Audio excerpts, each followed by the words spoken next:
Hola a totes i a tots, benvinguts i benvingudes un dia més a Parlem Clar, l'espai de Grup Televisió on abordem diferents temàtiques d'interès general de la mà de veus expertes i de les persones protagonistes. Avui parlem del Patronato de Protecció a la Mujer, un organisme franquista que va sobreviure fins i tot en democràcia. Per a parlar del patronato tenim amb nosaltres, per una banda, a Pilar Rasí, supervivent del Patronato de Protecció a la Mujer, també psicoanalista. Benvinguda al plató. Hola, muchas gracias. Un plaer. I també per este costat tenim a María Palau i a Marta García, elles són periodistes i investigadores sobre el Patronato de Protecció a la Mujer, autores d'este llibre que tenim per ací, Indignas hijas de su patria. Benvingudes al plató. Moltes gràcies. Bueno, abans de començar, sí que m'agradaria fer una breu introducció. Vosaltres publiqueu este llibre el 2023 i este llibre obté la beca Josep Torrent de Periodisme d'Investigació 2021 i per això és possible publicar este treball després d'entenc molt de temps d'investigació. Sí, de fet, nosaltres vam començar a investigar sobre el patronato abans de que ens donaren la beca. Van començar a investigar, van començar a fer entrevistes i va plegar un moment que tenien massa informació per a fer només un reportatge o per a fer només una peça per a un mitjà de comunicació. En aquest moment és quan decidim presentar-nos a la beca Josep Torrent de la Unió de Periodistes i la institució Alfons el Magnànim i comencem a investigar i en el 2023 és el llibre. Jo he de dir, abans de començar, jo me'l vaig comprar en 2024 en la Fira del Llibre de València i jo vaig descobrir el patronato per un podcast, no sabia res en absolut sobre el tema, i llegint el llibre vaig veure que vosaltres dieu que una vegada coneguéreu la figura del patronato ja no se ho llevàveu del cap, i a mi m'ha de passar el mateix, que crec que és el que passa una vegada coneixes aquest organisme que no només va existir durant el franquisme, sinó que va sobreviure en el màxim desconeixement per part de la gent que no havia estat allà dins o que no havia estat organitzant d'alguna manera. I després d'haver escoltat aquest podcast, que també contava el testimoni de dos de les supervivents, vaig veure que s'havia publicat el llibre que parlava del cas ací en el País Valencià. I vaig dir, jo aquest llibre el vull, i el vaig adquirir en la Fira del Llibre del 2024. I per a mi és un orgull poder fer una tertúlia sobre aquest tema que tant de temps me va portar a obsessionar i que veig que és un poc la dinàmica. Una vegada comences a descobrir tot el que va passar allà dins. No puedes parar. No puedes parar. Exactament. Però potser m'agradaria fer-te a mi una pregunta a tu, no? Igual tu pensaves que no sabies res del tema, però si jo te pregunte, sabies que durant el franquisme van existir convents reformatoris als que portaven a les xiquetes rebels, a les xiquetes que es portaven malament? Què em contestaries? Sí, clar, això ja no estranya tant, no? És com aquesta figura de si te portes mal te duguem a les monges. Exacte, darrere d'això si te portes mal estava el patronato. El que no sabíem, nosaltres com a investigadores o inclús la pròpia Pilar com a supervivent, és que existia un organisme enorme d'una magnitud gegant que s'anomenava patronato, però quan ens fiquem a revisar en la nostra memòria col·lectiva s'adonem que sí que ens sona i que sí que havíem parlat del tema, però no havíem ficat el focus on havíem de ficar-ho. No li hem posat el nom, no? Exacte. Anem a posar en context quan naix aquesta institució. El patronato, com a Patronato de Protecció a la Mujer franquista, naix a 1941. Concretament, el 6 de novembre s'aprova el decret i es publica en el BOE el 20 de novembre. Però parlar del patronato no és parlar exclusivament d'una institució franquista, perquè tenim institucions similars en altres contextos temporals, però també geogràfics. Al cas de l'estat espanyol podem parlar primer en el segle XVI, segle XVII, de les galeres o les cases de recollides, i a 1902 es crea el que es coneix com a Real Patronato para la Protección de la Trata de Blancas. Aquest organisme està actiu fins a 1931, és a dir, ja en la Segona República, on algunes veus critiquen el caràcter aristocràtic i eclesiàstic d'aquest Real Patronato i creen en la Segona República el Patronato de Protecció a la Mujer. Està clar que les intencions d'aquest primer Patronato de Protecció a la Mujer són molt diferents al Real Patronato. De fet, tenim veus dins de la Junta d'aquest patronato com Maria Alejárraga, Clara Campoamor, Victoria Kent, que ens sonen molt i ens sonen molt dins del feminisme, però al final hem de ser clares i hem de dir també que aquesta institució republicana actuava exclusivament sobre les dones i també les tancava. I en el franquisme, en el 41, el que fa és recollir el caràcter eclesiàstic molt més marcat del primer Real Patronato i el nom republicà.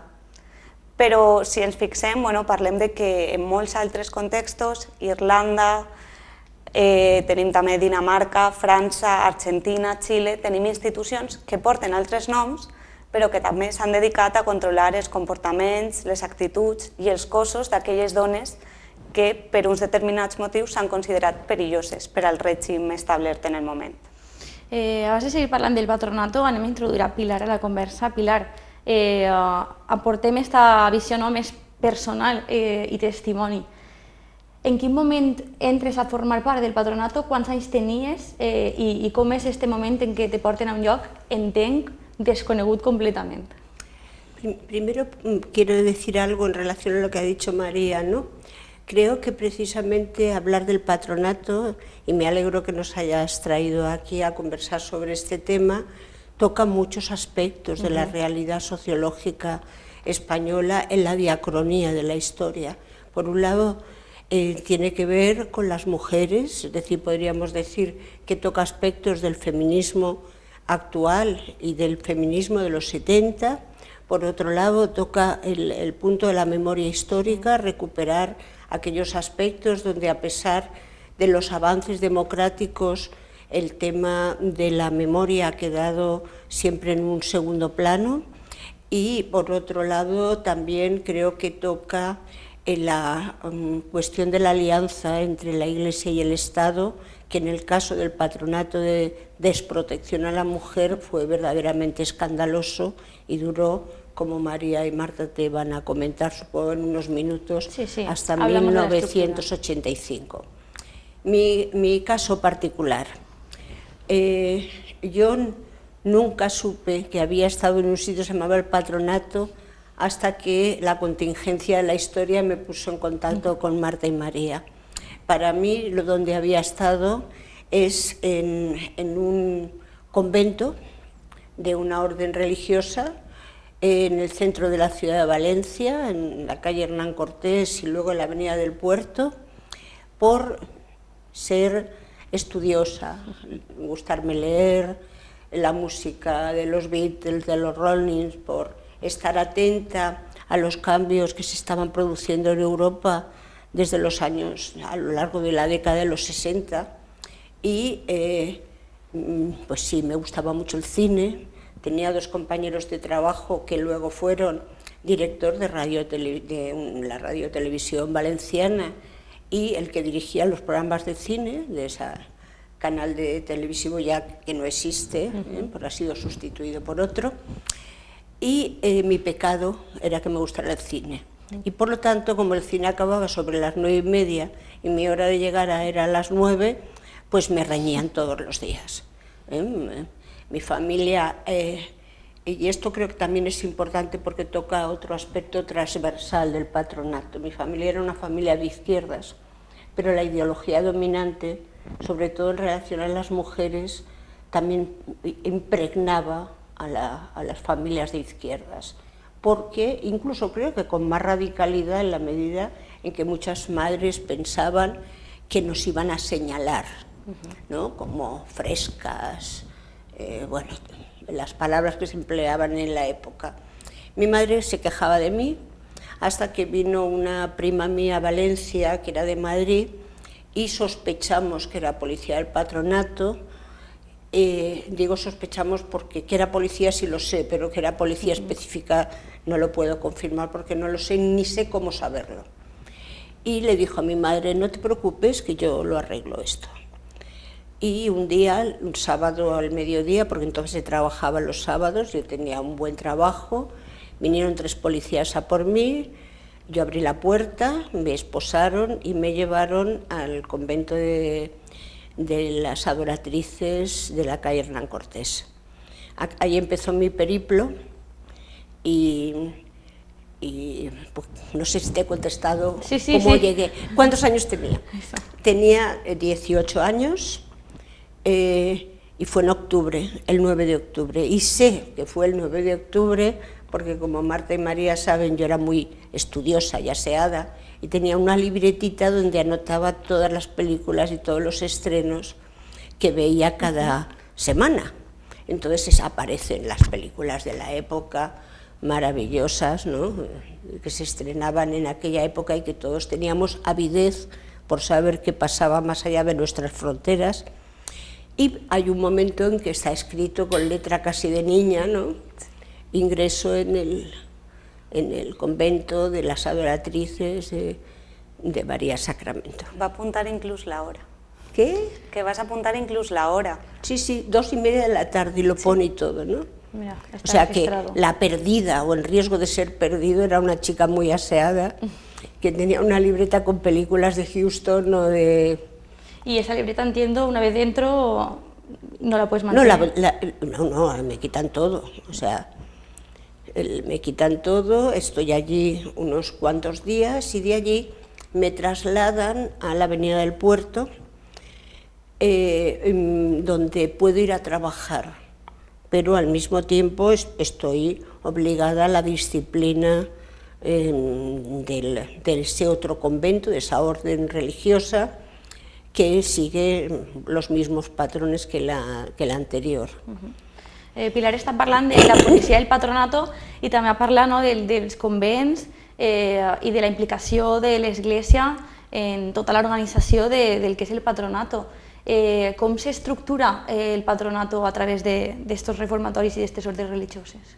Al final, la estructura que té el patronato el que li permeteix és estar present en tots els sectors de l'estructura territorial, no? Parlem de que el patronato estava presidit pel ministre de Justícia, encara que la presidència d'honor recaïa en la figura de Carmen Polo de Franco, que era mare i esposa exemplar per a totes les dones espanyoles, era l'exemple que havia de seguir. Després, a nivell nacional, hi havia una Junta Nacional i una comissió permanent que tenien unes funcions molt administratives i després en cada província hi havia una Junta Provincial que s'encarregava de controlar les funcions del patronato. En algunes localitats sí que és veritat que se van crear juntes locals on el patronato considerava que feia falta aquesta influència del patronato i feia falta un poquet més de control, però aquestes juntes tenien un paper molt poc material, molt poc real.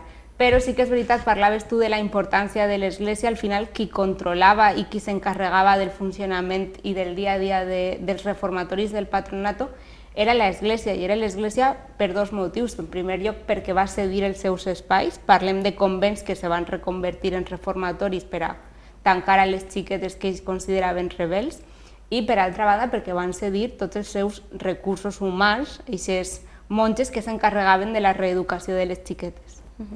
Al nostre territori, quants reformatoris o com se materialitzava aquesta estructura, que és el que heu pogut trobar? Aquesta és una part per a nosaltres fonamental del nostre treball, perquè ho parlem moltes vegades en Pilar. A moltes dones li pot passar el mateix que li va passar a ella. Potser reconeguen una façana, reconeguen una porta, reconeguen un espai, però quan tu els preguntes pel Patronato de Protecció a la Mujer no saben que elles van estar allà. Aleshores, era molt important incloure en aquesta part final uns mapes que ens va ajudar a fer un amic que es diu Jorge Yeste, també per ficar en valor el seu treball, i ficar unes imatges de com són actualment aquests espais. I nosaltres hem arribat a constatar l'existència de 10 reformatoris. Això no vol dir que només hi haguera 10, és possible que hi haguera més. El problema és que ací al País Valencià els arxius del patronato hem trobat molt poquets, no tenim un fons exclusivament del patronato com sí que hi ha, per exemple, a Àvila o a Sevilla. Ací no, ací tenim dins de les caixes de govern civil alguna documentació de la institució. Aleshores és molt més complicat accedir a tota la informació. Això en el cas d'Alacant i de Castelló, perquè respecte a la Junta Provincial de València encara estem buscant la informació. No sabem que hi ha una part a l'Arxiu General de l'Administració a Madrid, però no sabem on està.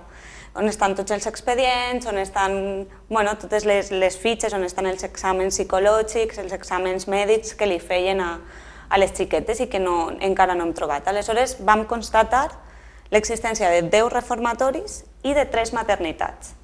les maternitats no depenien del patronato, o sigui, estem parlant de maternitats que ja funcionaven per elles mateixes, independentment del patronato. De fet, el patronato tenia la seva maternitat de referència a Madrid, coneguda com Maternitat de Peña Grande pel barri en el que estava, però en determinades situacions, quan pensem que no hi havia una plaça disponible a Madrid o pel que fora, evitaven aquest trasllat, que podia produir-se perfectament, però també podia ser que aquesta xiqueta embarassada la traslladaren o bé al Santo Celo, que estan les tres a València, el Santo Celo, coneguda com la Casa del Pecado Mortal, la Casa Cuna Santa Isabel, que continua sent una maternitat, continua regentada per la mateixa ordre religiosa, que són les Siervas de la Passió, i de fet continua tenint la mateixa superiora, que és Sor Aurora.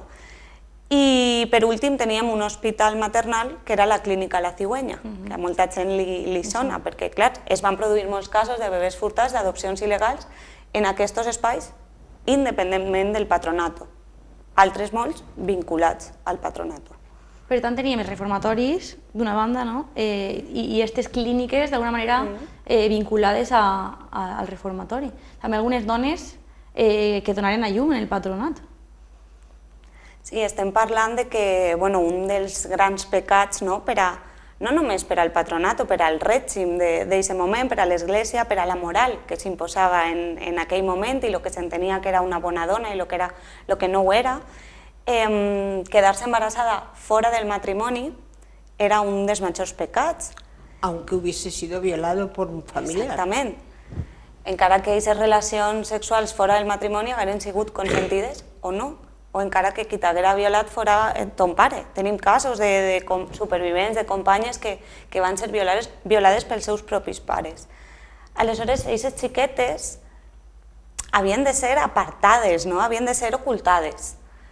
Per dos motius, perquè entenien que estaven contaminades després de cometre aquest pecat, però també que podien ser contaminants, és a dir, que podien transmetre aquesta malícia a la resta de xiquetes que sí que eren bones xiquetes. I això passava, en aquest cas, per internar-les en les maternitats, en centres, en reformatoris, pensats específicament per a dones embarassades o per a mares, en el cas de que hagueren parit i conservaren a les seues criatures. I per què tanta importància, tant a l'educació femenina com a la pròpia creació del patronato i institucions semblants, com a la repressió que s'exercia sobre les dones embarassades? Perquè les dones, les futures o possibles mares, eren les primeres en educar a aquestes criatures, en transmetre uns valors determinats als seus fills o a les seues filles. I per tant, podien garantir o no aquesta continuïtat del règim en funció de l'educació dels valors que transmeteren dins de la família. Pilar estava dient que una vegada entrares allí dins, te ho llevaren tot, ¿no? Me lo quitaron todo y a partir de ahí, com comences a fer-te una idea d'on estàs, comences a veure altres internes, com són els primers moments? Lo primero que se produce es una sensación de despersonalización, que en mi caso no fue muy grave, porque en toda esta historia yo soy una privilegiada, porque me saca excepcionalmente del patronato un abogado penalista muy importante de Valencia, que era Alberto García Esteve. Eso luego, si quieres, te lo comento. Pero en otros casos hay que pensar que eran mujeres que a veces estaban deslocalizadas. Si eran de Sevilla, acababan en Barcelona, si eran de gallegas, acababan en Sevilla. Que las pueden llevar donde fuese. Exactamente. Y además de lo que ha dicho María, de que el modelo de transmisión ideológico, también para ellos era un elemento muy potente, también se produce el robo de bebés. Es decir, era una cantera de proletarias o de siervas al servicio de las clases dominantes con los robos de bebés, que no se produce uno ni dos. Al margen del patronato hay asociaciones de bebés robados que de una manera tangencial también hablan del patronato, porque en muchos casos los niños que tuvieron fueron robados en contextos del patronato. Y hay un elemento más que quiero añadir, porque no ha salido, y es que no solo estaban las maternidades y los reformatorios, estaban también los maricomios, donde a las más rebeldes se les aplicaba correctivos con la psiquiatría de la época, una psiquiatría totalmente reaccionaria, a la cabeza de la cual está un memorable psiquiatra como Vallejo Nájera, donde desde el gen rojo, que es las mujeres que sufrieron esos diagnósticos nazis en la posguerra, hasta la aplicación a las mujeres con otras inclinaciones sexuales, que se les aplicaba correctivos. Bueno, i arriba fins a tal punt, no, la presència dels psiquiàtrics i concretament la possible relació de Vallejo Nájera en el patronato, que el cas d'una supervivent, Mariona Roca, ja va estar tancada en un centre de les adoratrices de Madrid i posteriorment la van traslladar, ella és catalana, la traslladen de Barcelona a Madrid, exacte, i posteriorment va estar ingressada en una clínica psiquiàtrica. El patronato tenia dos psiquiàtrics en els que col·laborava, que eren Cienpozuelos, de fet hi havia un pabelló que s'anomenava el de las patronatas, y el psiquiátrico de Arévalo. Luego me gustaría decir algo de Cienpozuelos en relación a la época de la República y lo que pasa después. Però quan Mariona la porten a la clínica psiquiàtrica, que no era cap d'aquestes dos, era una altra clínica psiquiàtrica, a ella sí que li van deixar una llibreteta, no sabem molt bé si la tenia, si li la van deixar, però a causa de tots els tractaments que comentava Pilar, en el seu cas xocs insulínics, que li produïen una pèrdua de memòria, va començar a apuntar en una llibreteta, en una agenda, el que li passava en el seu dia a dia. En un d'aquests dies va apuntar visita del doctor Vallejo Nájera. Vale. Aleshores... O sigui, és una relació Prou estreta. clara. Sí. Volies comentar, Pilar? No, eso, ¿no? Que creo que es muy importante destacar, porque también es un deber de memoria, la importancia de lo que en ese triple movimiento contra las mujeres, que no éramos mujeres modelo de la feminidad franquista, a donde se llegó, y se llegó muy lejos.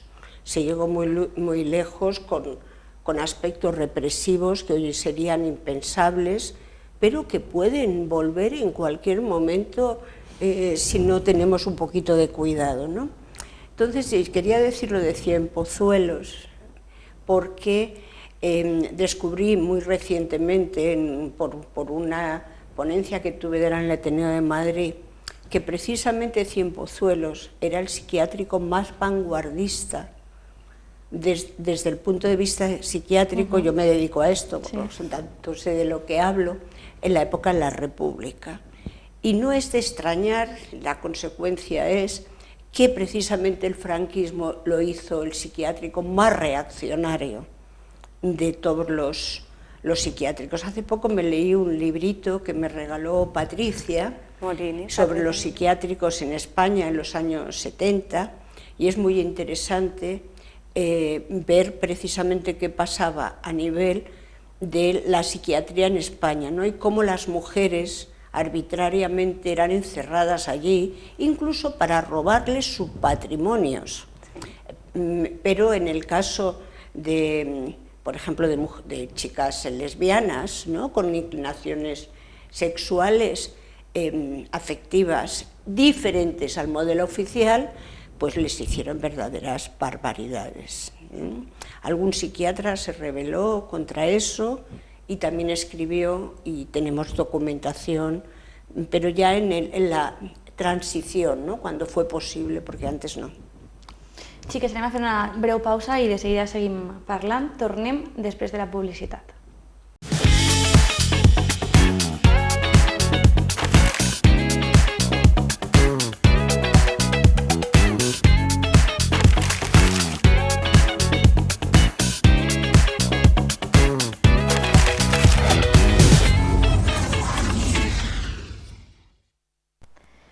continuem parlant del Patronato de Protecció a la Mujer i de com s'organitzava la implicació de l'Església. També estàvem parlant de la implicació de la psiquiatria i de quines maneres les dones eren subjugades a seguir aquest model de dona i de mare que havien de seguir a l'època franquista, perquè, com dèieu abans, eren les encarregades de transmetre tots aquests valors. Pilar havia dit que en un primer moment les posen, havies dit, i se t'emporten a aquest reformatori. Vosaltres que haureu escoltat i que haureu estudiat altres casos d'entrada a estos reformatoris, com solia ser este primer pas? Perquè entenc que també depèn molt de la història de cadascuna.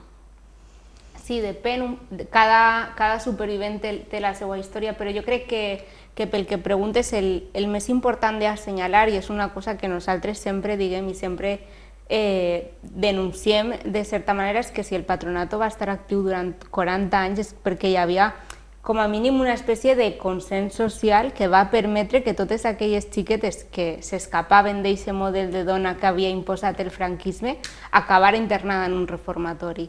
Parlem de que hi havia moltíssimes maneres d'acabar en un reformatori del Patronato de Protecció a la Mujer, parlem de batudes pel carrer, però també parlem de xiquetes denunciades pels seus familiars, per cures, per professors, per monges, per metges. Al final és el que diguem, tota la societat se va ficar d'acord per a denunciar a aquestes xiquetes i per a que aquestes xiquetes acabaren tancades en algun centre. I existia alguna figura que s'encarregara d'esta supervisió, d'anar a buscar a aquestes xiquetes que s'eneixen de la norma? Sí, estava la figura de la celadora, que després va canviant de nom, però sí que és veritat que el patronato tenia el seu cos de dones principalment que s'encarregava de vigilar els espais públics i de vigilar aquells espais on s'entenia que era més probable que hi haguera uns comportaments que no estaven d'acord a la moral de l'època. Parlem que se van vigilar les sales dels cines, les platges, els carrers, qualsevol espai on se poguera cometre alguna immoralitat estava vigilat. També en el llibre veiem alguns exemples d'aquestes cartes, d'aquests documents on s'especifiquen els motius o els motius pels quals entren o aquests moments en què havien detectat immoralitats i moltes vegades estaven relacionats en espais de ball o de festa o en les platges i aquesta policia moral detectava que allà s'estaven cometent immoralitats que entenc que en moltes ocasions era simplement joves relacionant-se en un espai públic.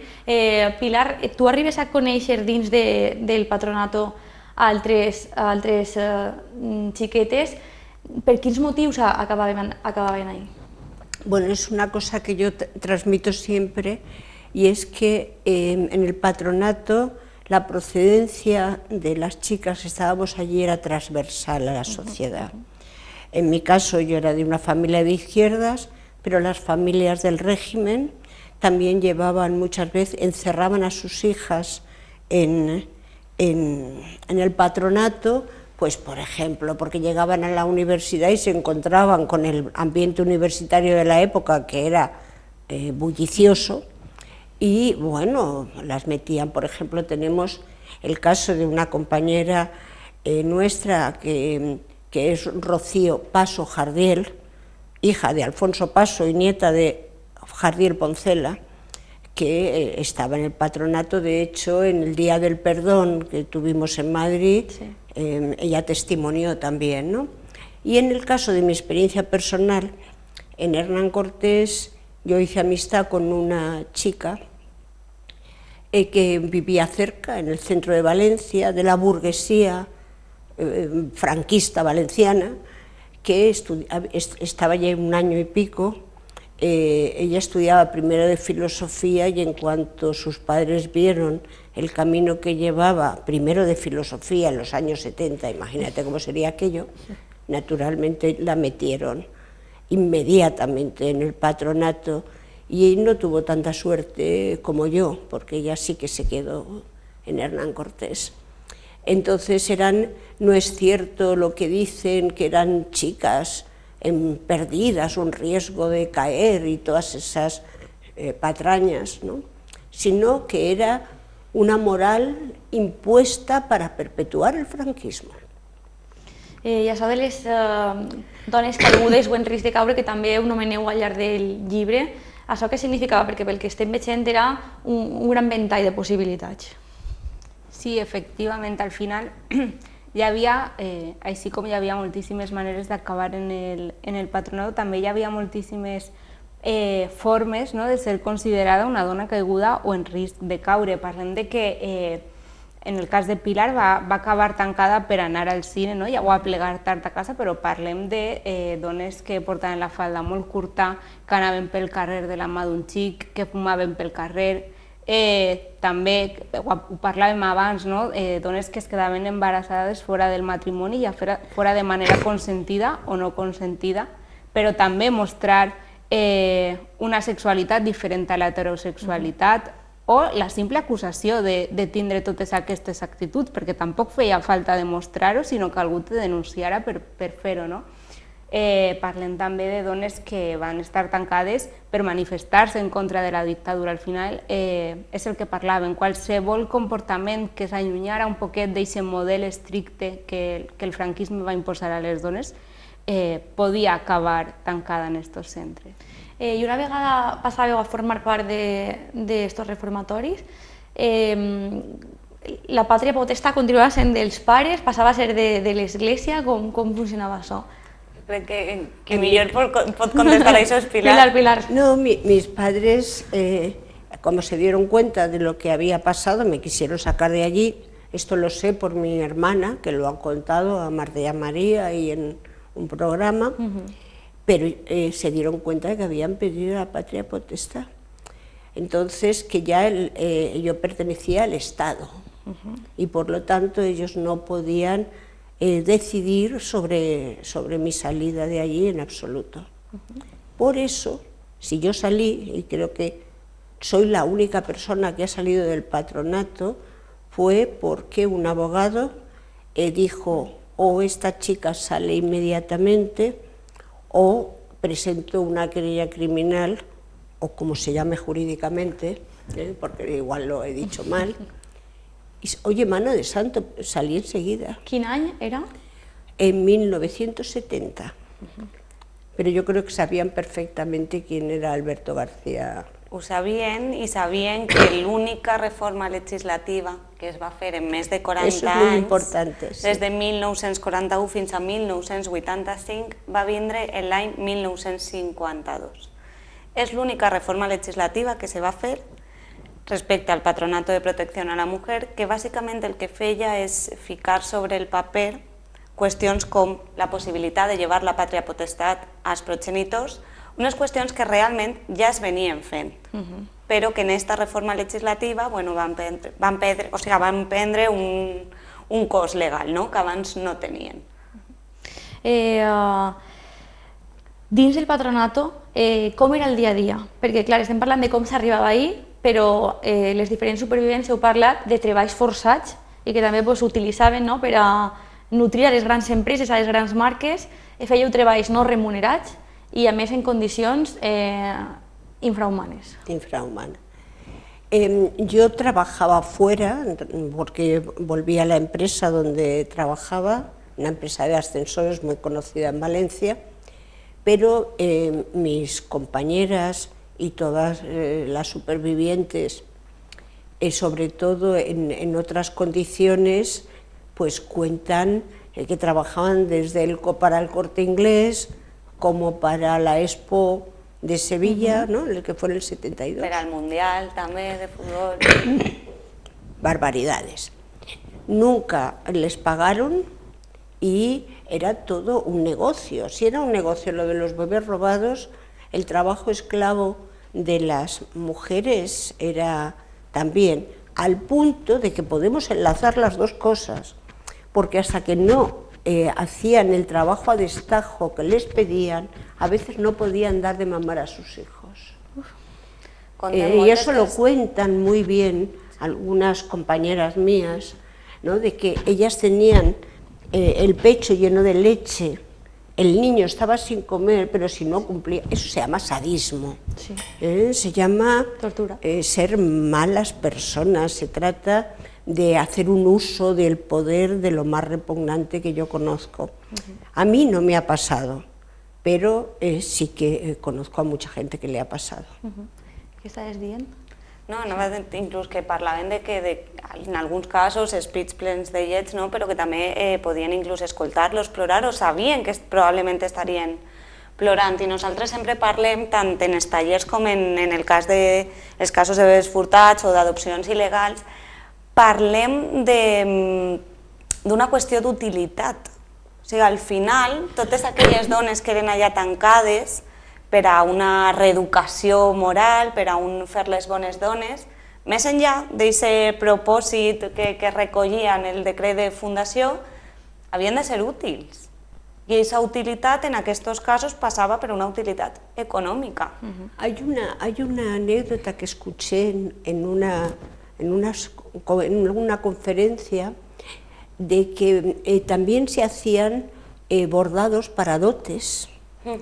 Y alguien contó que los bordados olían a leche, ¿no? Olían a leche de las mujeres con bebés que estaban bordando para otras mujeres.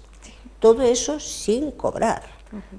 O sea, realmente parece una tontería, pero que una dote, de lo que entonces se llamaba la dote, mi madre también me compró toallas y sábanas, que nunca he usado en mi vida, pero que la dote bordada de una mujer que se va a casar huela a la leche de una mujer que no puede alimentar a su hijo, me parece cruel, parece sádico.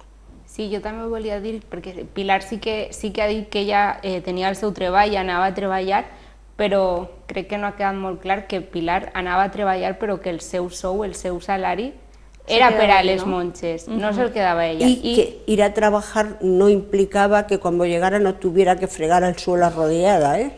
Efectivament. I de fet, la primera vegada que Maria i jo vam entrevistar a Pilar, que ja fa molt de temps, clar, quan Pilar ens va contar que ella no ingressava res del seu treball, nosaltres, òbviament, ens vam quedar molt sorpreses i li vam dir, però Pilar, tu com permeties que no te pagaren? Clar, ella ens va dir una frase que a mi sempre se m'ha quedat molt marcada i que sempre que contem la història de Pilar jo la recorde, perquè ens va dir, heu de pensar que en la ment d'una xiqueta de 18 anys que està tancada en un reformatori, per a mi només eixir al carrer ja era com si m'haguera tocat la loteria. Aleshores jo crec que està bé també fer eixa... N'hi hauria internes que no eixirien, entenc. No totes les internes tenien aquesta oportunitat. Y si salían eran trabajos cercanos a la avenida del Puerto, como por ejemplo una que conocí, una compañera que no coincidió conmigo, que trabajaba en una fábrica de sardinas, ¿no? Trabajos o en un supermercado cercano, es decir, y encima era un favor que te hacían si salías fuera a trabajar. O també era molt habitual que en molts casos pogueren eixir a servir a una casa. El problema venia quan el senyorito de la casa et violava, perquè de nou la castigada, de nou la senyalada, si et quedaves embarassada, probablement la traslladada a un altre centre series tu, mai seria ell. Pilar ha parlat de fregar, ¿no? Ahí en el piso. Quins eren estos treballs que se feien allí, a banda del que estem parlant de costura i d'estos tallers, treballs físics, quins eren? Què se feia? Netejar el reformatori, entenc, també, era feina vostra. Sí, pero no piensas que es como tu casa, ¿eh? Aquello eran... Enorme, ¿no? Enormes, eran conventos enormes, o sea, y además las monjas tenían una estructura de mando muy concreto y muy... poco empático, podríamos decir, con el lenguaje de hoy, ¿no? Al contrario,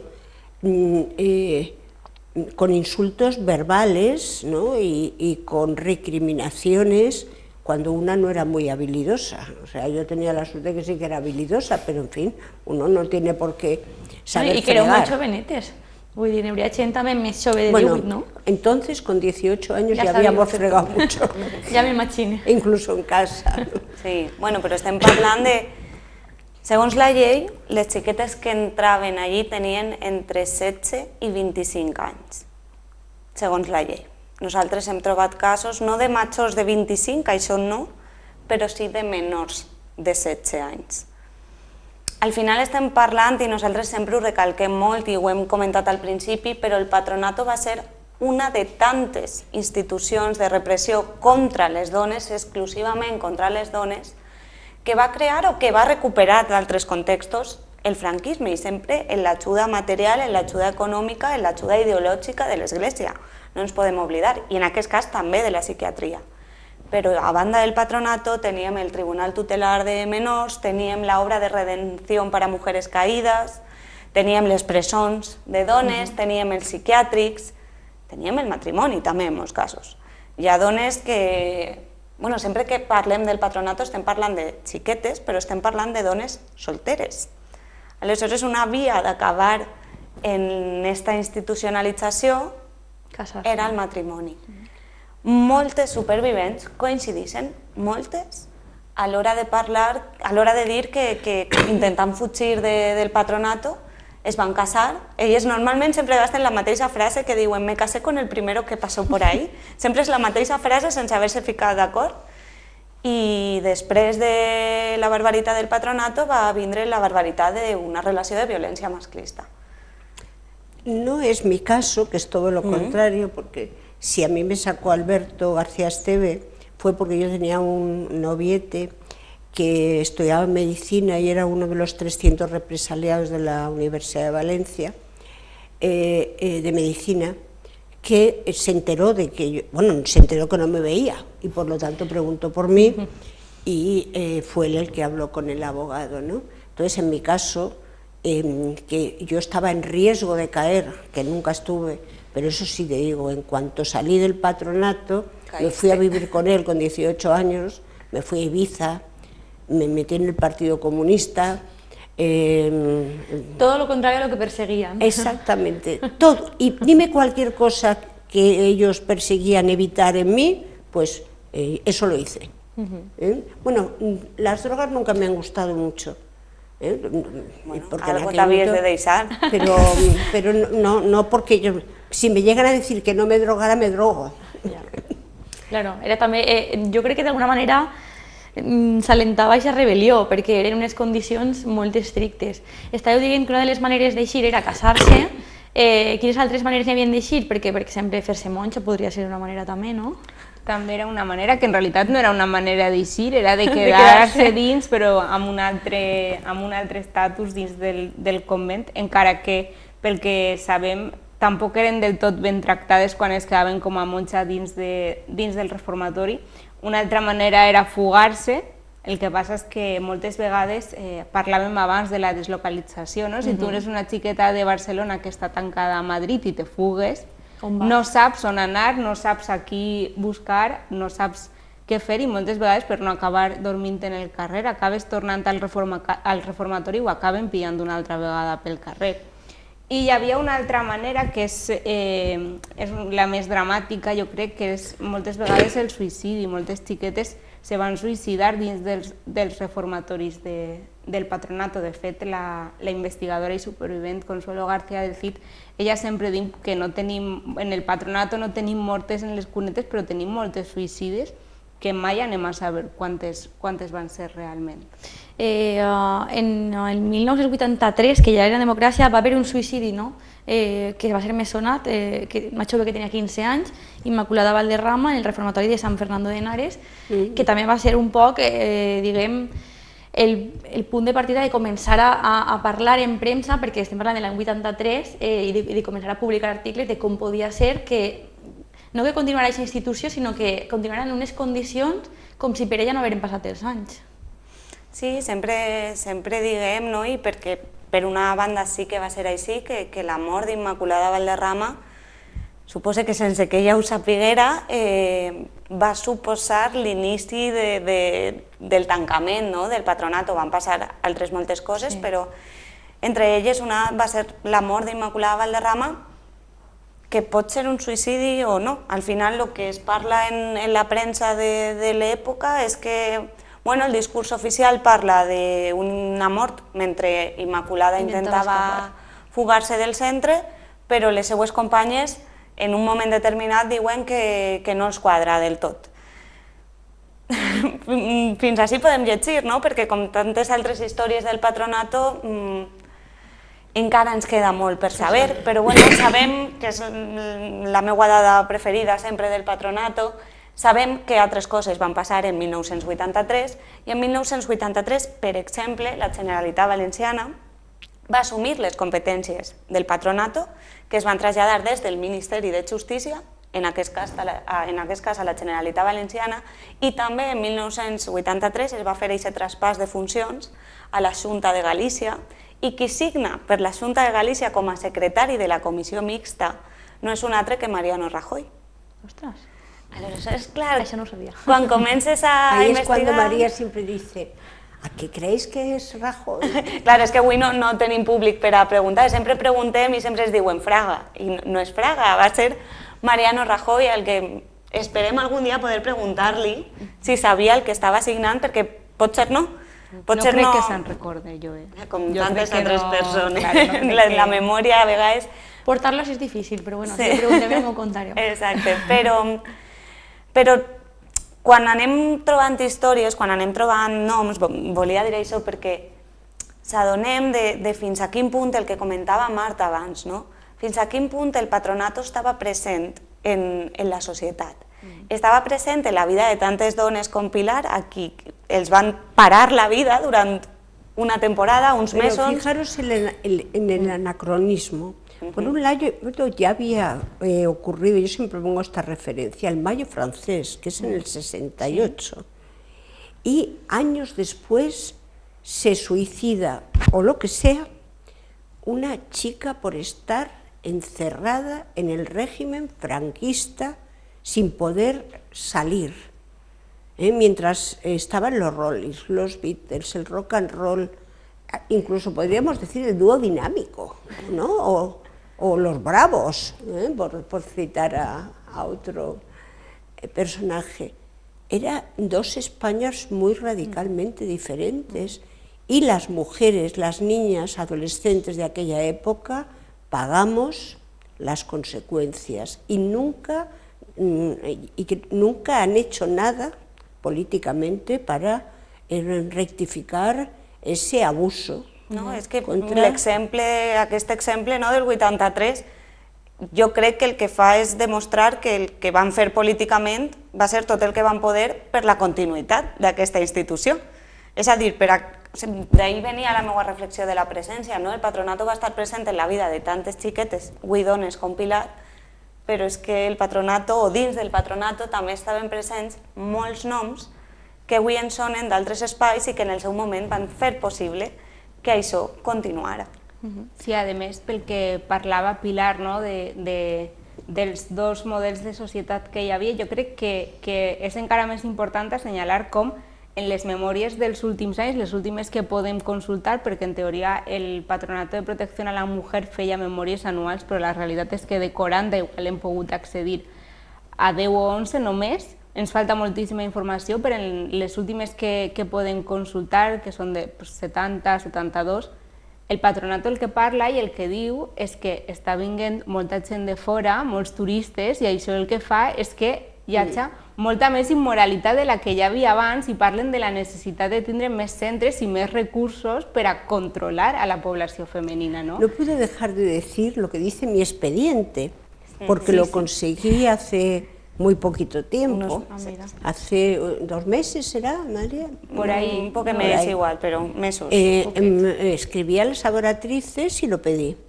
Bueno, es interesantísimo desde el punto de vista sociológico, porque pone que mi delito, léase pecado, era querer pertenecer a una clase social que no pertenecía y ir con melenudos de la nueva ola. Con melenudos. Esos melenudos fueron los que no fueron Mariano Rajoy, sino que luego fueron políticos, periodistas, médicos, abogados, es decir, constituyeron un nuevo tejido social. Sí. Bueno, però diu una veritat l'expedient, perquè hi ha una frase molt curteta però molt clara que diu «llega tarde a casa». Y ahí tienen razón. Sí, llegaba tarde, media horita. Exacto, pero esa frase es la única verídica del expediente. No ha salido, pero el llegar tarde a casa implica también otro tema. El tema de si estabas completa o no estabas completa. Yo llegué tarde a casa, pero de verdad que no me estaba corriendo una juerga con mis... por ahí, sexual. Estaba en el cine. De hecho, cuando me hacen la prueba de virginidad, yo soy virgen. Mi hermana, que tiene 7 años menos, al contrario, era muchísimo más progresista sexualmente, porque yo todavía vivo las campanadas del franquismo, la moral de la época. O sea, yo me rebelaba, pero no del todo. Eso lo oye mi hija, que tiene 35 años, y dice, pero vamos a ver, esta loca que está diciendo, ¿no? O sea, con 18 años virgen, está mal de la cabeza, ¿no? Bueno, però la moral en aquell moment era molt estricta. Anem a quedar-nos en això de completa i no completa. Per al següent bloc anem a fer un xicot de descans i de seguida continuem. No se'n vagin, que tornem després de la publicitat.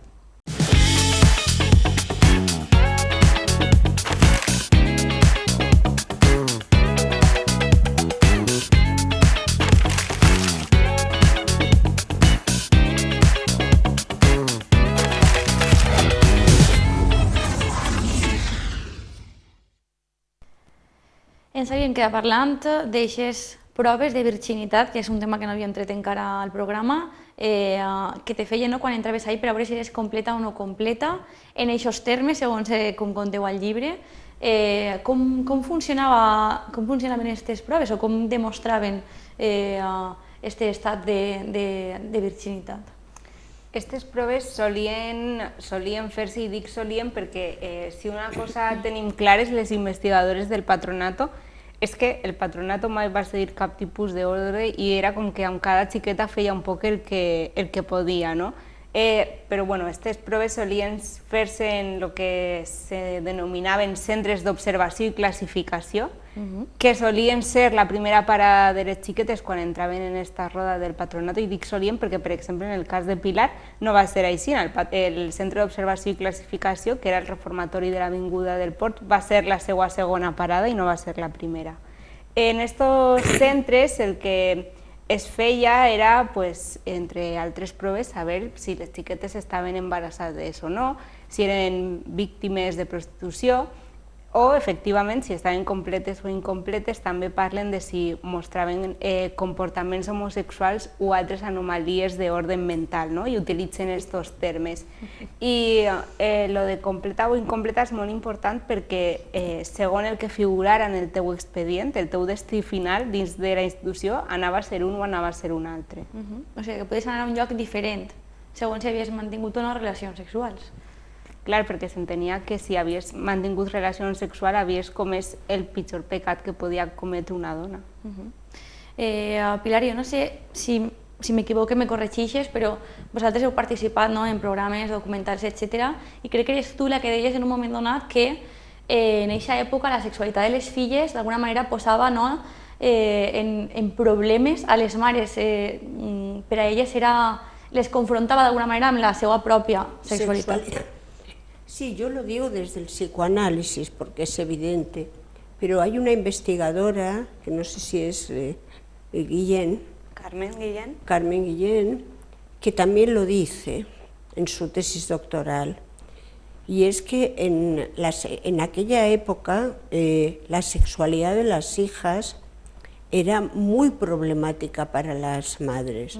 Piensa que las madres también eran mujeres.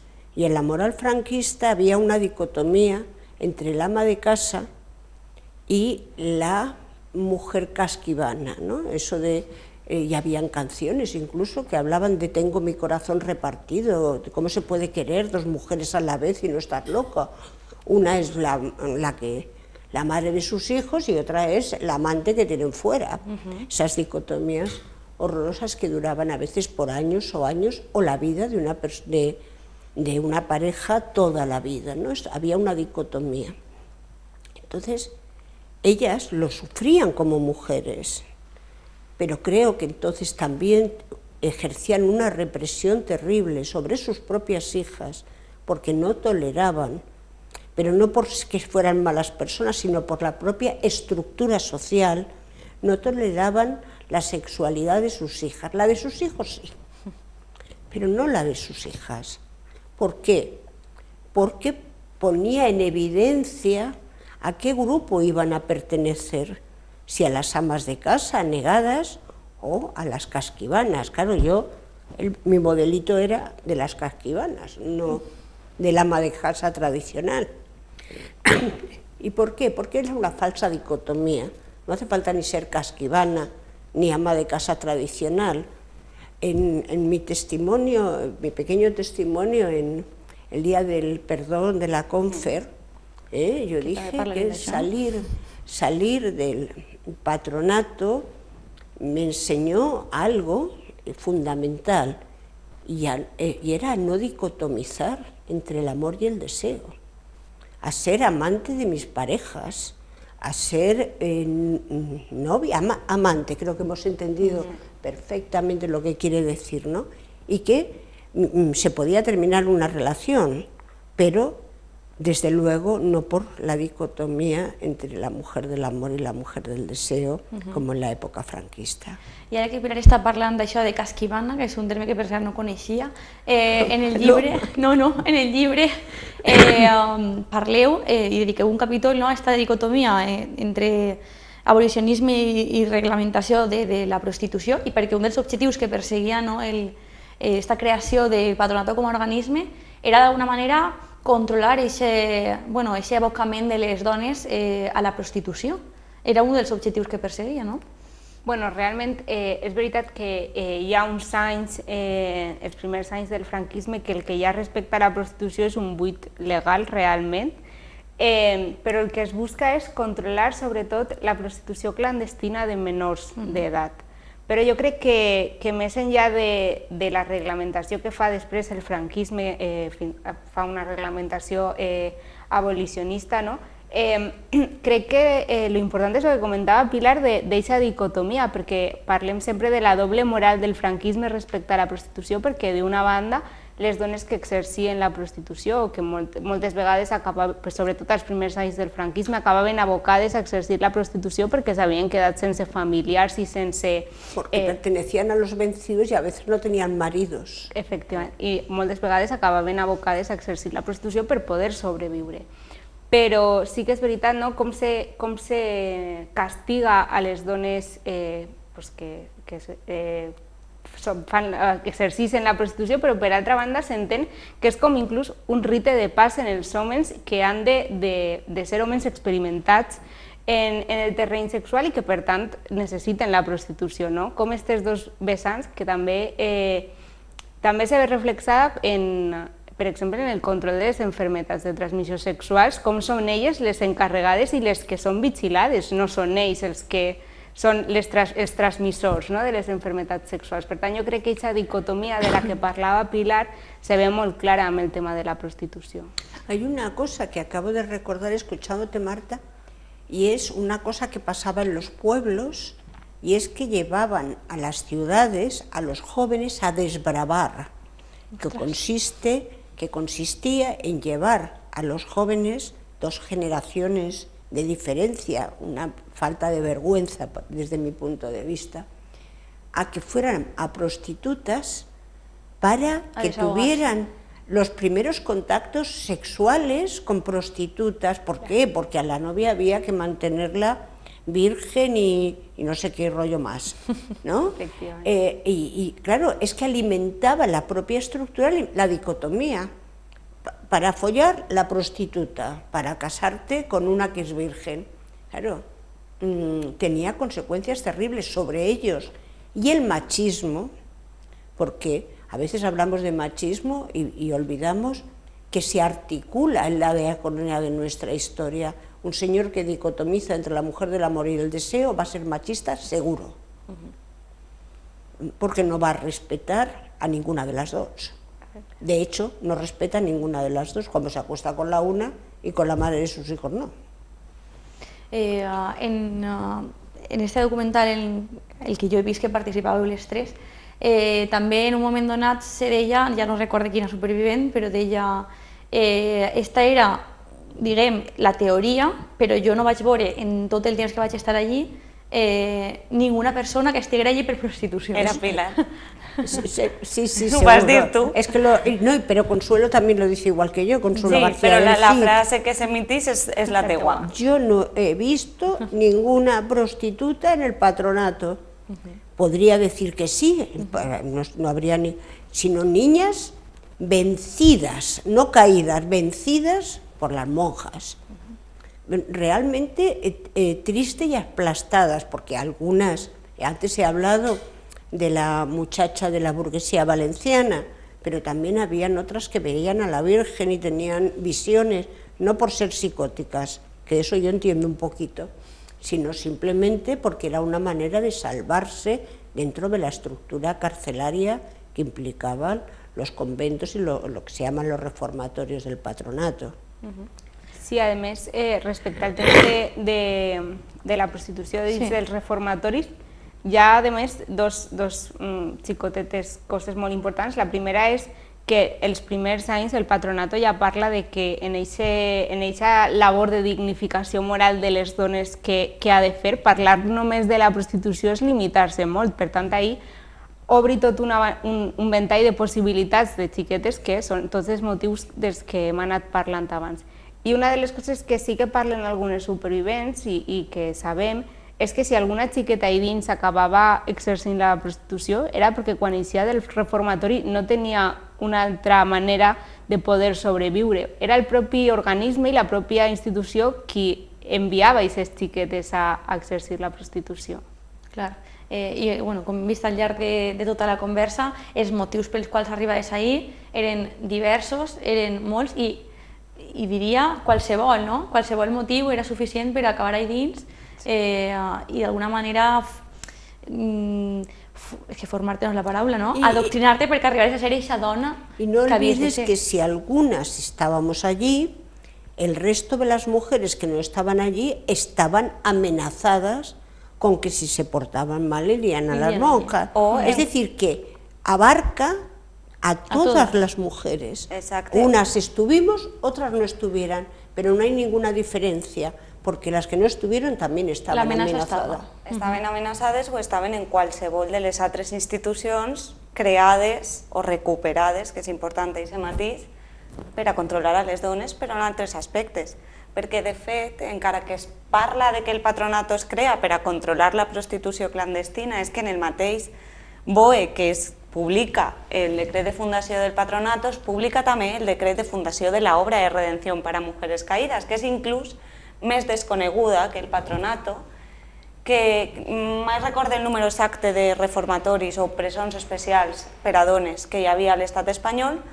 Eren molt poquetes, no era com en el cas del patronato, que hi havia molts centres en tot l'estat espanyol, en aquest cas estarà vora una decena, però és que teníem uno en Santa Maria del Puig, el teníem així al costat, i eixa sí era una institució creada per a controlar la prostitució. El que passa és que, com totes les institucions repressives, al final els motius barrejaven delicte en pecat, confonien delicte en pecat i confonien també els límits. Parlàvem abans de l'edat, no? Les menors de 16 anys teòricament havien d'estar tutelades pel Tribunal Tutelar de Menores o per l'obra de protecció de menors. Però algunes anaven al patronato. És que al final l'aparell repressor, l'aparell de control és tan gran que després d'aquesta amenaça, si es complia aquesta amenaça, hi havia molts puestos als quals te podien portar i podies estar en un i després podies anar a un altre. La institucionalització en el moment començava, podia allargar-se durant anys. Pilar ha dit abans, jo no sabia que on havia estat era el patronato fins que parles en elles dos, no?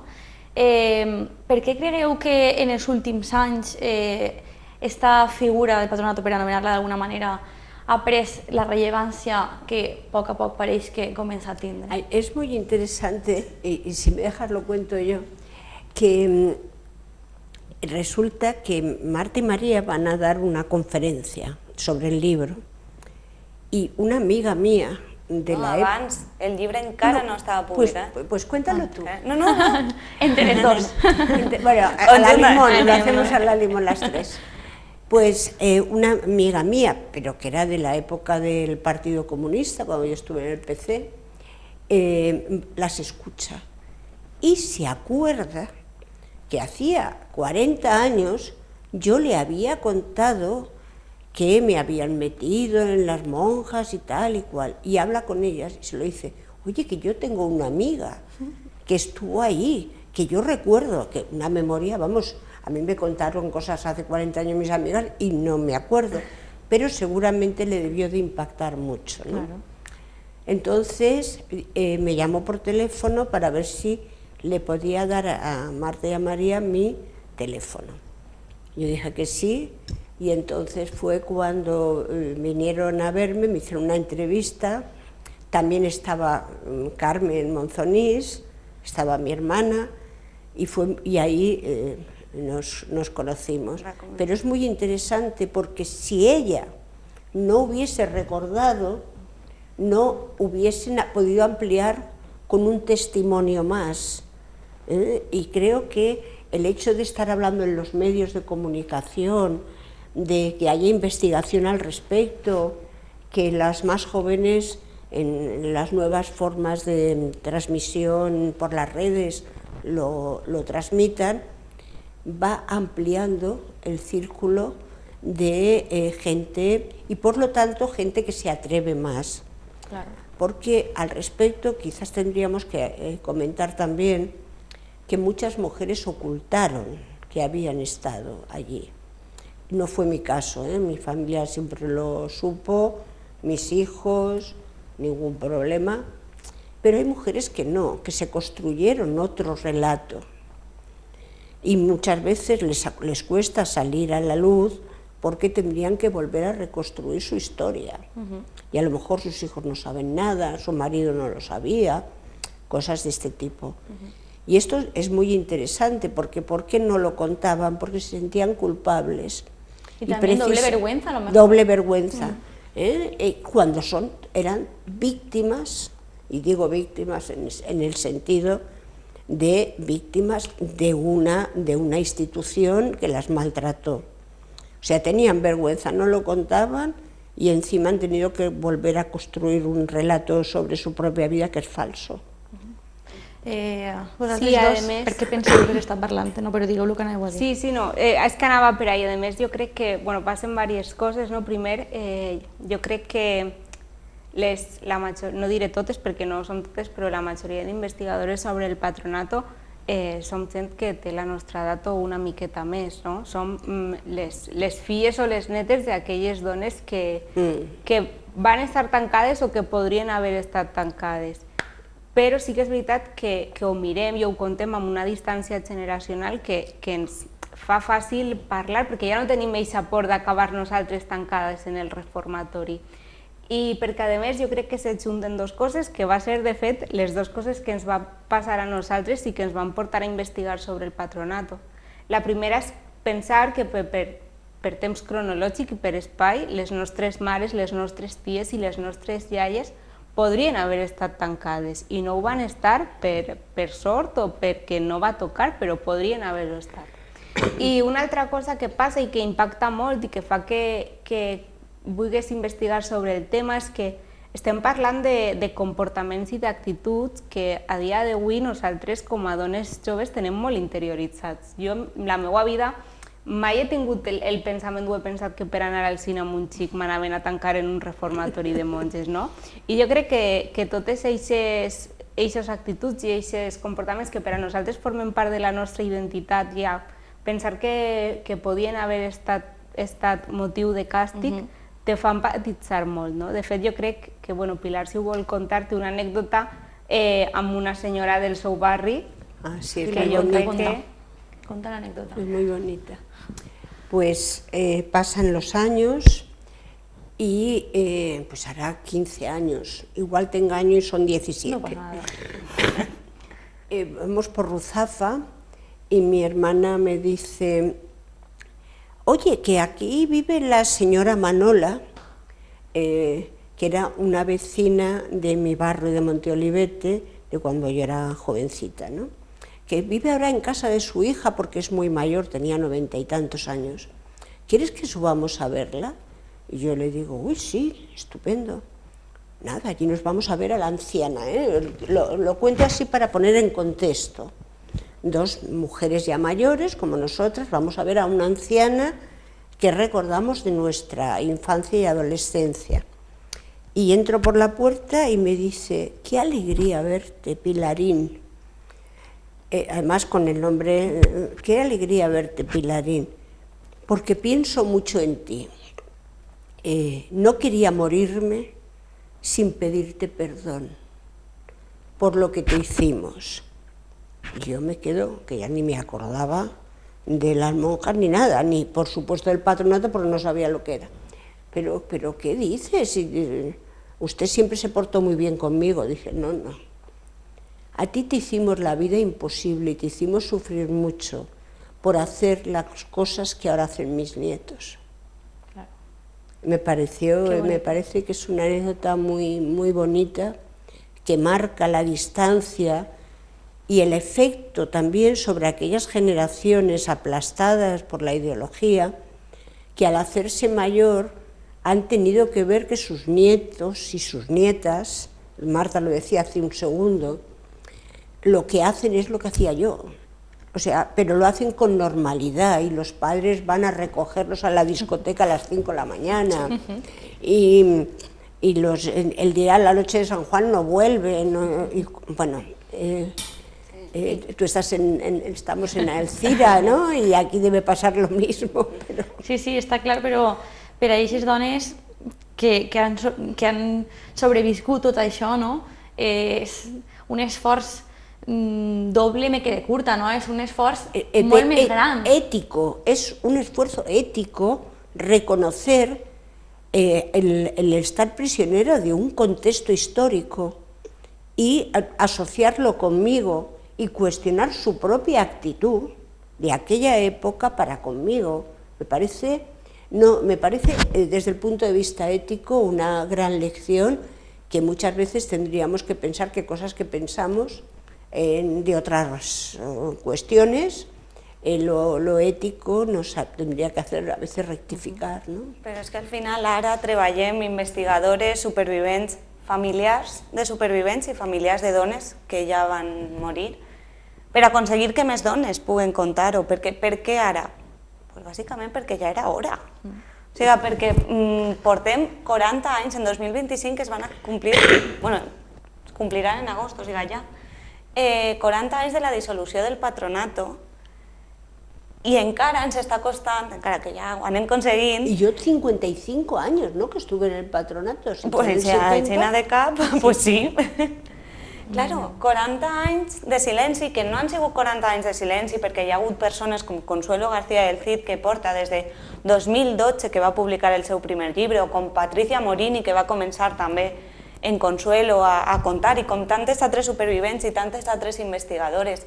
Però ja era hora que després de 40 anys d'un silenci, nosaltres sempre diguem de silencis imposats, perquè probablement moltes d'aquestes dones no hagueren escollit el silenci si hagueren tingut una altra opció.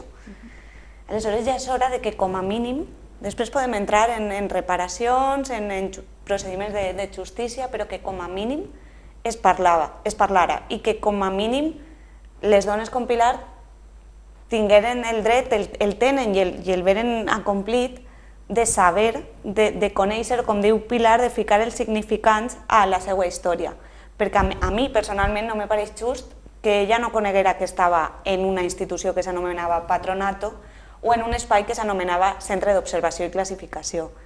Després entrem en altres qüestions, però poder reconstruir la teua pròpia història i també poder allunyar-te d'eixa por, d'eixa vergonya, d'eixa culpa de la que parlàvem abans, per a poder reconstruir-la, però també per a poder contar-la, per a poder articular-la. Aleshores, jo ho resumiria, per almenys per la meva part, en això, perquè ja era hora. También hay que pensar que hay una película que hizo mucho por el patronato y es Las hermanas de María Magdalena, cuando volvemos al cine, aquello que hicieron cuando vimos aquella película, creo que para muchas mujeres fue bueno, por lo menos lo fue para mí, un salto cualitativo. El cine está contando lo que me pasó en Irlanda, pero es que era un poco lo mismo. De hecho, yo recuerdo que cuando la vi la primera vez, esa película, dije, yo estuve ahí. Però han passat 23, era 2002 o 2012? Bueno, no recuerdo la data. ¿Qué va?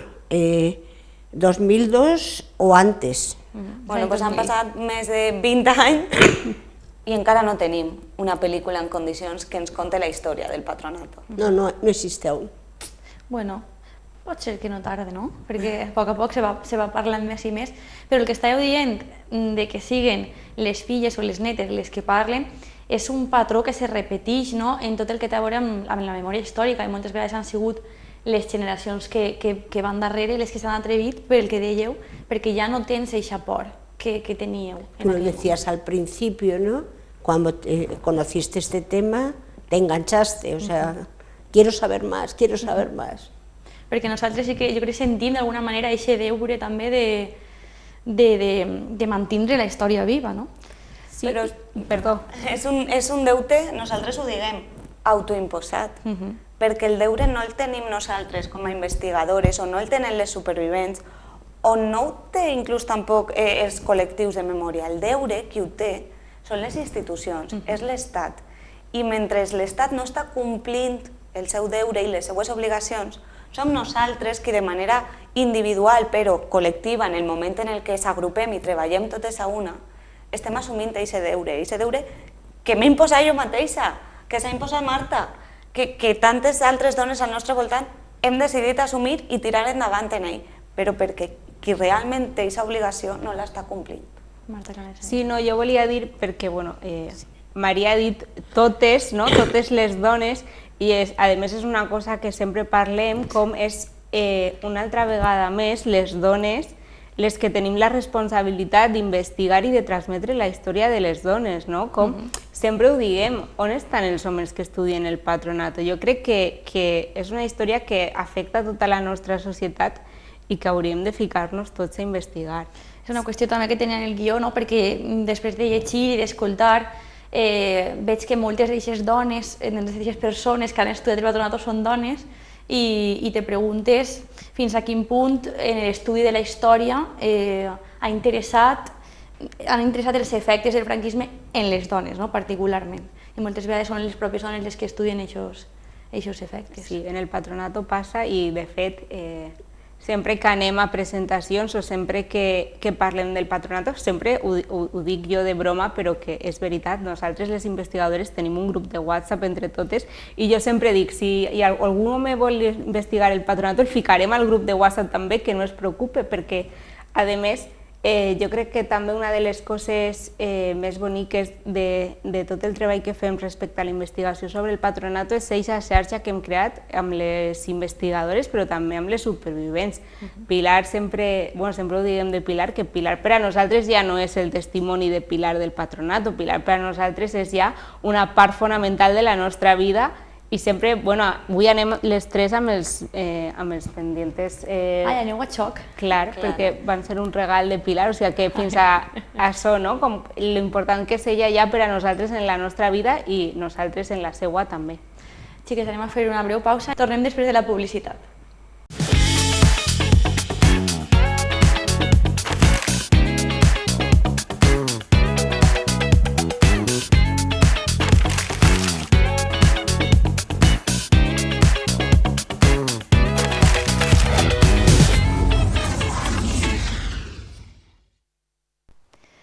Ens havíem quedat parlant del paper de la investigació en redescobrir el que va significar el patronato per a tantes i tantes dones, perquè les institucions no responen en aquest sentit. Pilar, has nombrat en diversos moments de la tertúlia aquest perdó al que assistireu en Madrid per part de la Confederació Espanyola de Religiosos el 9 de juny. Crec que va ser el primer moment en què algú va demanar perdó, aquest perdó va vindre per part de la institució eclesiàstica. vas a estar presente allí. ¿Cómo va a ser este esdevenimiento? Bueno, ese acto yo creo que fue consecuencia de mucho trabajo, tanto de las investigadoras como de, fundamentalmente, voy a decirlo así, de Consuelo García del Cid. Fue un trabajo muy laborioso que ha durado más de un año, que por nuestra parte creo que se ha intentado plantear exquisitamente y con muy buena voluntad de poder llegar a un buen destino, ¿no?, de ese acto de perdón. Y digo acto de perdón porque así es como lo plantean ellos. Es una cosa muy religiosa la de pedir perdón para luego seguir haciendo lo mismo. Yo siempre digo que cuando alguien pide perdón muchas veces ya tengo seguro que me lo va a volver a hacer, porque el perdón es muy complicado desde el punto de vista de la estructura del lenguaje para una psicoanalista, ¿no? Entonces fue algo muy trabajado y, corregirme si me equivoco, que me iban comentando a lo largo de todo el año que cada vez se convertía en algo más de restricción para nuestra presencia. De hecho, la estructura del acto se limitó a una intervención de Consuelo y unos testimonios en el escenario donde estábamos presentes pero calladas, y salía y al mismo tiempo un piano que estaba más alto que nuestra propia voz. Como espectadora de medios de comunicación, pues ya dice mucho cómo iba a ser. No obstante, yo que intento siempre creer en la buena fe del otro, citar a San Agustín me gustó, porque me parece que es digno de ser estudiado. El discurso del presidente de la Confer, tengo la sensación, y es una opinión personal, de que hizo un gran esfuerzo de redacción para complacernos. No digo que lo consiguiera, digo que él hizo un gran esfuerzo. Pero cuando llegó el testimonio de las tres superioras de las tres órdenes religiosas, para mí fue una tomadura de pelo. ¿Y por qué? No lo digo desde el punto de vista ideológico, lo digo desde el punto de vista de la estructura del lenguaje, porque mi trabajo es con la palabra. Y sé cuando el otro está mintiendo, cuando dice la verdad, cuando miente un poquito, no, porque tengo que escuchar muchos pacientes y tengo que saberlo en mi trabajo cotidiano. Y era un discurso partido en tres, que tenía una línea continua y que en la última parte del discurso estaba pronunciado por la superiora de oratrices, que es donde estuve yo, pero que es psicóloga de profesión, y me pareció, y lo digo públicamente en un medio de comunicación, el atentado a la inteligencia más grande que puede tener un profesional. Y aquí hablo como profesional, no como superviviente, porque pretendía, y es lo que decía el discurso, si lo escucháis con atención, aplicarnos protocolos conductistas para sanarnos a nosotras, y no se plantean en absoluto el sanamiento de la institución, que sería la consecuencia directa del perdón. De todas las mujeres que he conocido, supervivientes del patronato y que forman parte, todas son muy inteligentes. Tienen neuras como vosotras tres, pero no diferentes. Bueno, si hay algo diferente es por la edad, pero no por la estructura mental. Y además, mujeres fuertes y con fortaleza psíquica, es decir, y esta señora nos estaba tratando de forma condescendiente, lo que entraba en contradicción radical con su propio mensaje de perdón. O sea, que nos pides perdón, ¿por qué? Si las taradas somos nosotras, ¿no? Y no ponía en cuestión en absoluto la institución que había provocado esta cuestión.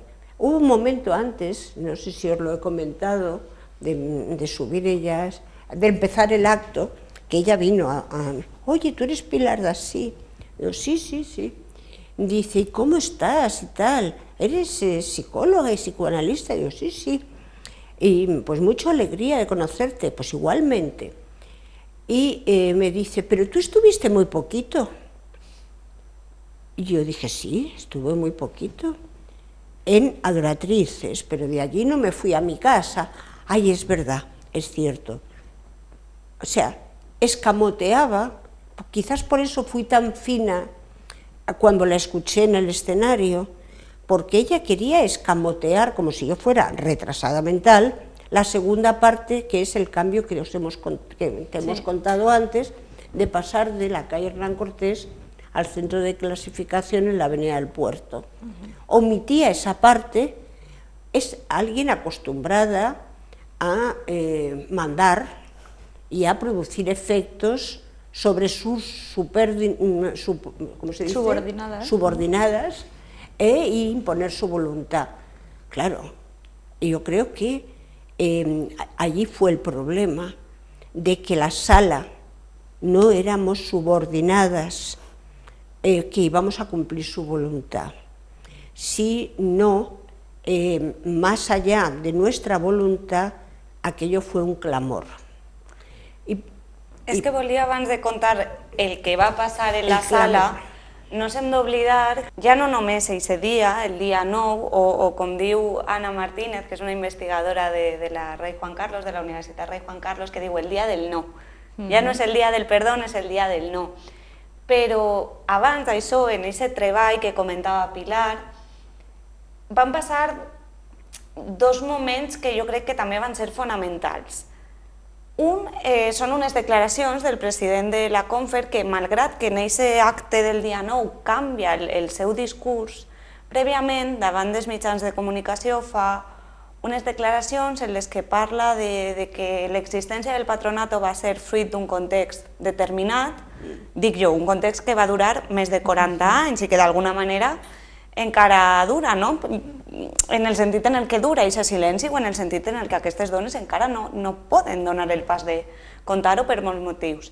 També va dir que, tot i que moltes dones havien contat el que havien passat en el patronato, que ells havien contactat també en moltes altres, que els deien que per a elles el patronato havia sigut una oportunitat personal i de promoció personal i laboral. I quin era? Crec que me deixa un...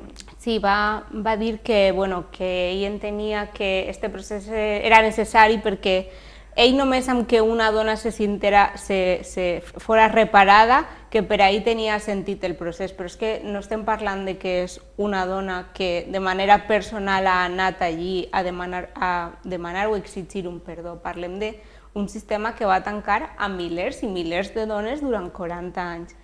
Això va ser un punt, i l'altre punt ve, si l'acte era un dilluns, el divendres d'abans. Claro que estaba yo en un pueblo de Navarra. Efectivament, jo te vaig telefonar, tu no estaves. L'acte era el dilluns, el cap de setmana, òbviament, el personal de la Confer no treballava, moltes de nosaltres havíem de traslladar-se a Madrid i el divendres estàvem tancant qüestions.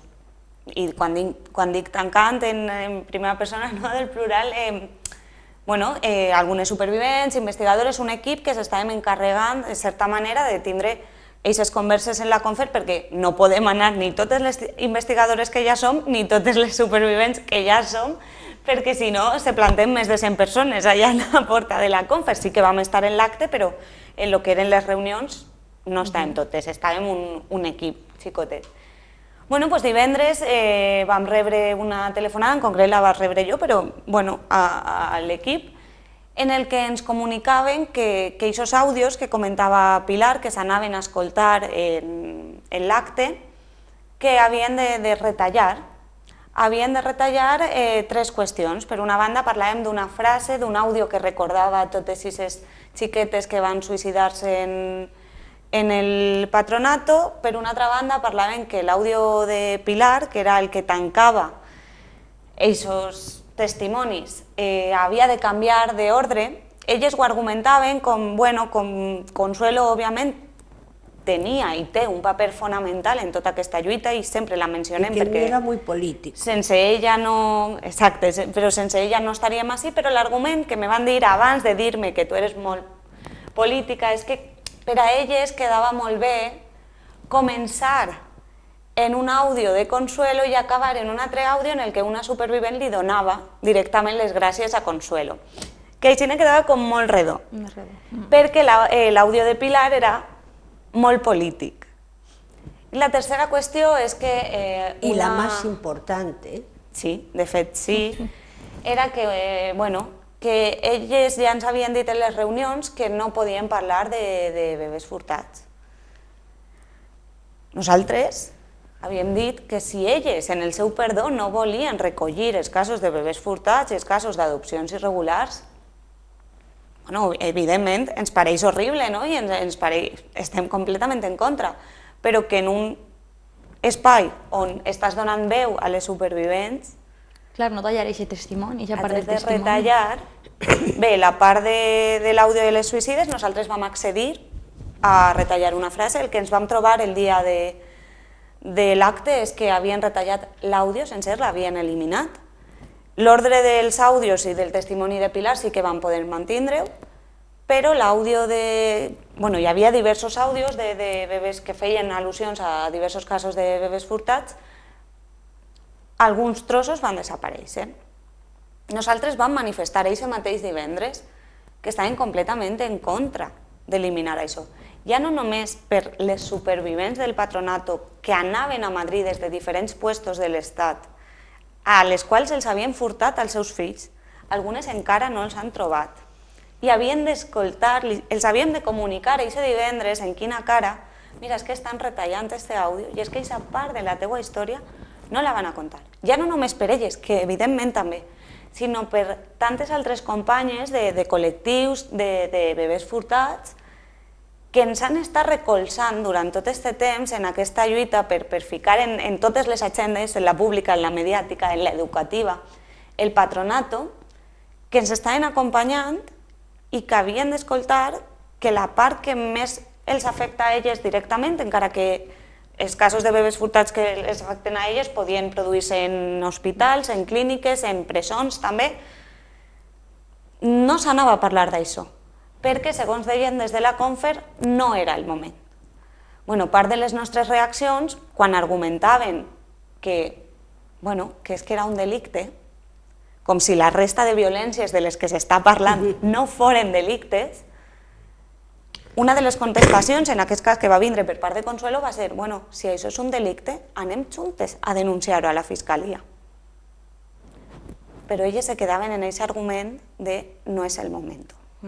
Tot això, sumat a el que comentava Pilar, evidentment va fer que nosaltres anàrem a l'acte poc confiades. Poc confiades perquè ja estàvem veient que aquest perdó anava a ser un perdó a mitges. A mitges i un perdó en condicions. Si jo demane perdó, no fique condicions. I si jo demane perdó, en aquest cas, ells com a església, en un moment determinat, crec que també va ser la Doratriu, va dir «pedimos perdón siempre desde la oración». No estem parlant d'un perdó, o no hauria de ser un perdó catòlic, hauria de ser un perdó que s'eixira d'aquest mar de la religió i estiguem parlant d'un perdó dins d'un procediment de justícia restaurativa. I això no va ser un perdó dins d'un procediment de justícia restaurativa. Va ser un perdó dins de la religió. Sí, parlava de més Pilar, no? De com aquesta última intervenció de la superiora de les adoratrices atentava directament contra la professionalitat i també ha parlat abans de la importància de l'ús del llenguatge que té per a ella. I jo, una de les coses que quan ho comentem entre nosaltres sempre dic que és que jo crec que realment, no ho sé, ho dic de manera informal, però que pareixia que aquesta part del discurs no l'haguera revisat ningú, perquè a més hi ha un moment que per a mi és el que més me va marcar, no? Que va ser quan va dir que el que volien fer era un procés de reparació moral, quan el Patronato de Protección a la Mujer del que parlava era de la dignificació moral. És que no estem parlant de que volem tornar a aquest procés, no? De la moral i de la moralitat. A més, també van parlar de fer una reflexió interna cap als seus arxius. No volem cap reflexió interna, el que volem i el que reclamem, i a més és una cosa que ja se va reclamar en aquestes reunions de les que parlava Maria moltes vegades, va ser l'obertura dels arxius. I la resposta també va ser no és el moment. Per tant, jo crec que això, aquesta importància del llenguatge i de les paraules que van utilitzar per a demanar aquest perdó que en teoria van demanar i que òbviament no va ser suficient per a cap de les persones, bueno, igual per a algunes sí, no? Però per a la majoria de les dones que estàvem allí aquest dia. Pilar, jo volia preguntar-te, estem parlant d'un perdó en condicions per la part eclesiàstica, però abans estàvem parlant de les institucions, les supervivents continueu esperant una reparació institucional? Creo que el perdón eclesiástico era un primer paso necesario porque, creo que lo ha dicho antes Marta o María, no recuerdo, las órdenes religiosas eran las ejecutoras del Estado. Por lo tanto, el primer perdón que podríamos reclamar era de quien ejecutaba. Por ejemplo, no sé, podríamos decir que Eichmann no es el más importante de todos los nazis o de los campos de exterminio, pero sí era un máximo responsable en Austria, concretamente en Viena, que hizo barbaridades, ¿no? Entonces, se le pide a un sujeto particular que responda por una acción colectiva. De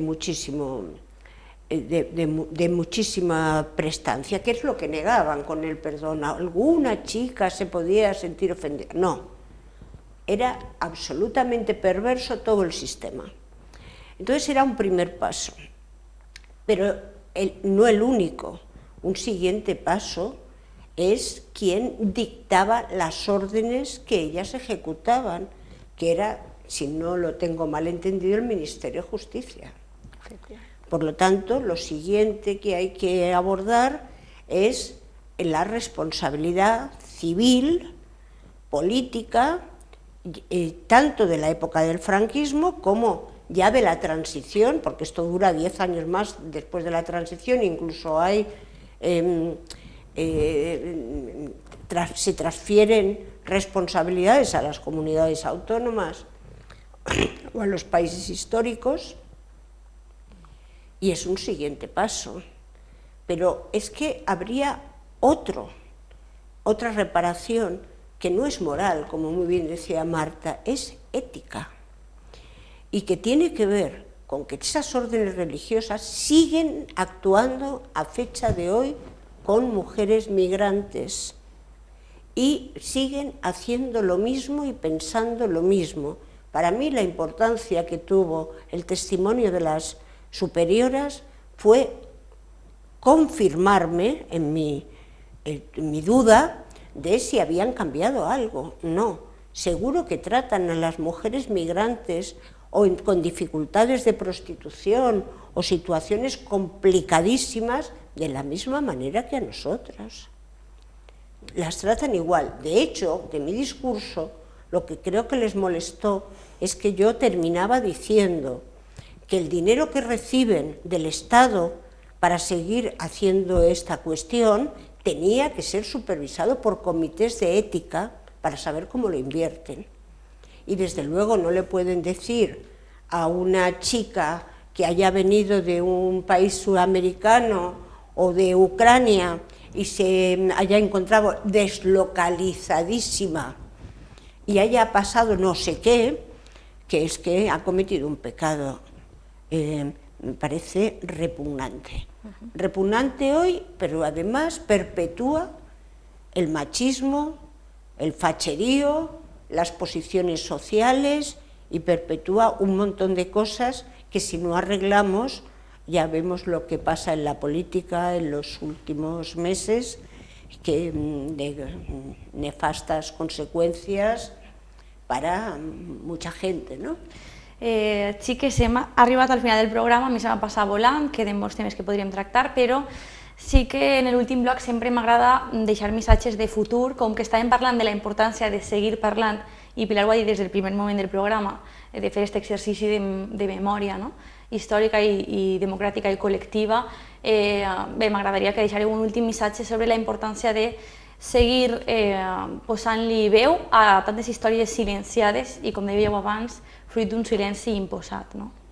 Sí, jo crec que sempre que algú ens demana fer una última reflexió sempre fem la mateixa, i és que li diem a tots i totes les que estem veient-nos que pregunten en sa casa, que pregunten a les dones del seu voltant, perquè una vegada comences a preguntar te n'adones que moltes de les dones que tenim al nostre voltant tenen una història que contar, que mai han contat, primer perquè mai han sentit que era lo suficientment important com per a contar-la, i en segon lloc perquè moltes vegades han sentit que no anaven a ser cregudes. Aleshores jo crec que la reflexió que sempre nosaltres llancem és que pregunten i que creguen a les dones del seu voltant. Sí, que hem de continuar, perquè parlàvem d'aquest acte de la Confer. És històric, ho has dit, que l'Església en aquest país demana perdó, ja sabem les condicions, però també és històric que en aquest cas jurídicament les víctimes, parlem de víctimes com a categoria jurídica, que reben aquest perdó, les supervivents, el neguen. No són víctimes, no són subjectes passius, són dones en la seva pròpia veu que poden contar la seva pròpia història i poden decidir que sí i que no en la seva pròpia història. Aleshores, preguntar en casa, però sobretot escoltar-les a elles, perquè les tenim vives per a poder contar-nos la seva història i per a poder decidir sobre la seva història. Nosaltres sempre diguem que el que fem al final és acompanyar, ni donar veu, ni... Bueno, pues sabem escribir, escrivim i ja està, no? Però escoltar-les, sobretot per una qüestió fonamental, perquè per què costa tant i per què ens ha estat costant tant traure el patronato a la llum, perquè mai serà el mateix dir a mi em va passar això que dir a mi també em va passar això. Aleshores, quantes més supervivents donen el pas, continuaran així més supervivents perquè més dones sentiran recolzades i sentiran que no són les úniques. I ja que estem parlant de donar veu a les supervivents, que encara les tenim així, Pilar, tanques tu la tertúlia. Yo creo que voy a decir algo que siempre digo. Se puede dudar del testigo, pero el hecho de dar testimonio, sabemos desde Primo Leví, Jorge Semprún, que el testimonio nos trasciende. No es solo nuestra voz, sino es la voz de muchas mujeres que no pueden hablar, que no saben cómo hacerlo, pero precisamente de lo que se trata es que aprovechar, y más vosotros jóvenes, que todavía estamos vivas, comillas, para sacar de nosotros todo ese saber de memoria y transmitirlo. Porque creo que los pueblos lo hacen la transmisión. Hay una cosa que dice Freud, y es que para entender a un sujeto hace falta saber de 3 generaciones. Quien no sabe de las generaciones anteriores no puede comprenderse a sí mismo. Moltíssimes gràcies a les 3, ha sigut un gran plaer, de veritat, gràcies. A ti. Nosaltres acabem així el programa d'avui, ja saben que pront tornarem amb noves edicions de Parlem Clar.